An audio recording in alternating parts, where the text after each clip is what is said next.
दोस्तों, आज की कहानी है ननद जी आपको संपत्ति में हक नहीं मिलेगा। दोस्तों, कहानी शुरू करने से पहले अगर आपने हमारे चैनल को सब्सक्राइब नहीं किया है तो सब्सक्राइब कर लीजिए ताकि आपके पास पहुंचे हर नया वीडियो।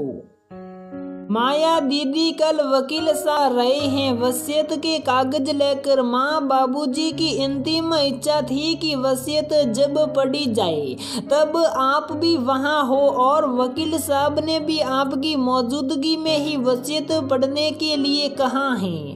तब कल आप जरूर आ जाना। दीदी माया जी के भाई अशोक जी ने कहा। उधर से माया जी ने केवल हाँ बोलकर फोन रख दिया। माया जी की माँ पहले ही इस दुनिया से जा चुकी थी और अभी महीने भर पहले उनके बाबूजी का भी देहांत हो गया था। माँ बाबूजी हमेशा बोलते थे कि मेरी संपत्ति में मेरी बेटी का भी बराबर हक होगा। माया जी को पता था बाबूजी ने वसीयत में उनका हिस्सा भी रखा है, तभी उनको उनके भाई बुला रहे हैं। माया जी दो भाइयों की इकलौती बहन थी।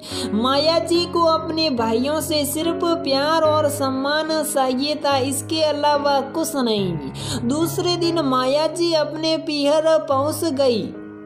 माया जी जब कार से उतरी उन्होंने एक भारी भरकम सूटकेस भी कार से उतारा। उस सूटकेस को देखकर माया जी की बड़ी भाभी जो छत पर खड़ी थी माया जी को आते हुए देख रही थी, जल्दी से भागकर जाती हैं अपनी देवरानी के पास और बोलती हैं, देखो सुशीला, हम दोनों के पतियों की आंखों से आज पट्टी खुलेगी। अपनी बहन के निस्वार्थ प्यार की जो बोलते रहते हैं कि उनकी बहन अपना हिस्सा कभी नहीं लेगी, अपने भाइयों के लिए सब कुछ छोड़ देगी, क्योंकि उनकी बहन तो पहले से ही पैसे वाली हैं। और उस बहन को देखो, जैसे ही वसीयत पढ़ने की तैयारी शुरू हुई अपना बसेरा करने के लिए आ गई। आज तक कभी इतना बड़ा सूटकेस नहीं देखा मैंने तो दीदी के साथ, और आज जैसे यहाँ पर रहने के लिए आई हो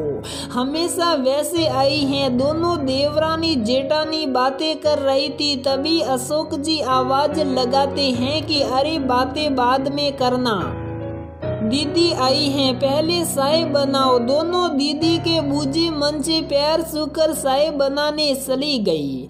अशोक जी और उनके छोटे भाई के मन में भी दीदी के साथ आया ये सूटकेस हलचल पैदा कर रहा था। कहीं उनकी दीदी के मन में वसीयत का लालच तो नहीं आ गया। दीदी इस मकान पर अपना हक जमाने तो नहीं आ गई हैं। माया जी अपने भाइयों से बोलती हैं कि मैं थोड़ी देर घर की दूसरी मंजिल पर जाना चाहती हूँ जहाँ माँ बाबूजी का कमरा था। उधर रसोई में दोनों देवरानी जेठानी का ध्यान चाय बनाने में कम और माया जी की बातों पर ज्यादा था।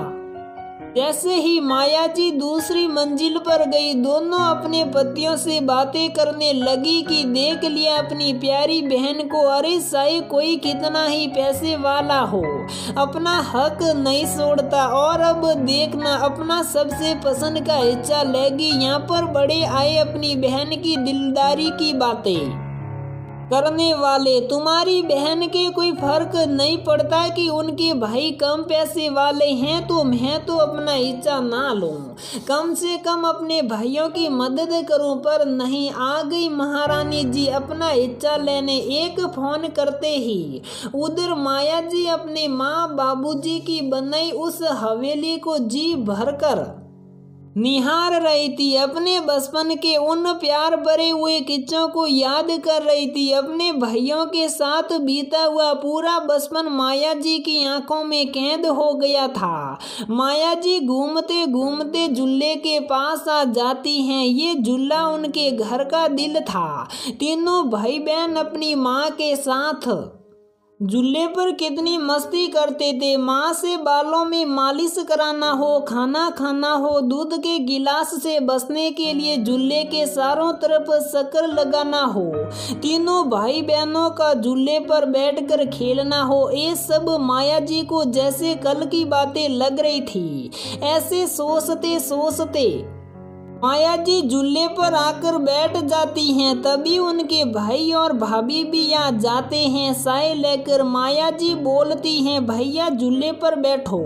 अपने पुराने दिनों को याद करते हैं और तीनों भाई बहन झूले पर बैठते हैं। सचमुच में माया जी को वह पुराना सुकून वापस मिल गया था। तभी वकील साहब आ जाते हैं और वह वसीयतनामा पढ़ते हैं। उसमें तीनों भाई बहनों के बीच संपत्ति का बराबर बंटवारा होता है।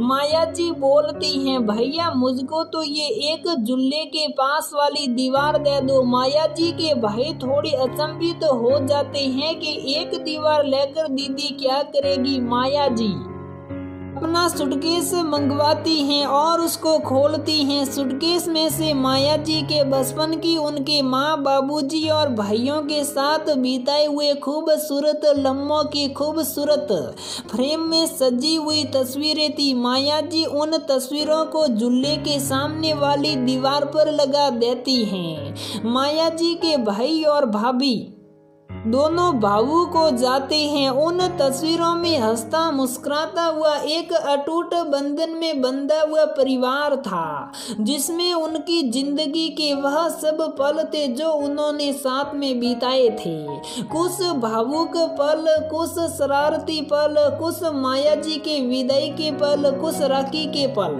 कुछ माँ बाबूजी के साथ बीते हुए पल, जिसके प्यार को कोई भी संपत्ति का कागज दूर नहीं कर सकता था। माया जी बोलती हैं, आप जब भी झूले पर बैठोगे भैया, आपको हमारी ये मधुर स्मृतियाँ हमेशा हमारे बीच हमारे पावन समय को याद दिलाती रहेगी। मुझको संपत्ति में इच्छा नहीं भैया, स्मृतियों के किच्चे चाहिए। ऐसा बोलते हुए माया जी की आंखें भर आई और तीनों भाई बहन गले मिलकर रो दिए। इन आंसुओं में भाइयों के सारे गीले शिकवे दूर हो गए।